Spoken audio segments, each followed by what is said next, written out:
बिस्मिल्लाहिर्रहमानिर्रहीम। अस्सलाम वालेकुम, welcome to my channel Hasina beauty tips. I am doctor Manoor और मेरे चैनल पर आपको बहुत कुछ मिलेगा, like beauty tips, health tips और बहुत सारे वसाइल। मेरे चैनल को सब्सक्राइब करने का तरीका ये है कि आपको यूट्यूब पर आना होगा, यूट्यूब पर सर्च करना होगा हसीना ब्यूटी टिप्स। इस तरह से मेरा चैनल ओपन होगा और साइड में सब्सक्राइब का बटन दिया गया है, वहाँ आपको क्लिक करना होगा।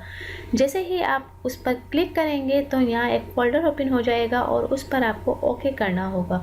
ओके पर क्लिक करेंगे तो यहाँ बेल आइकन्स बना हुआ आएगा और बेल आइकन्स पर क्लिक करेंगे तो एक और फोल्डर ओपन हो जाएगा और उस पर आपको ऑल लिखकर सेव करना होगा। इस तरह से मेरी हर वीडियो का नोटिफिकेशन आपको शुरू में ही मिल जाएगा और मेरी हर न्यू वीडियो आपको देखने को मिल जाएंगी।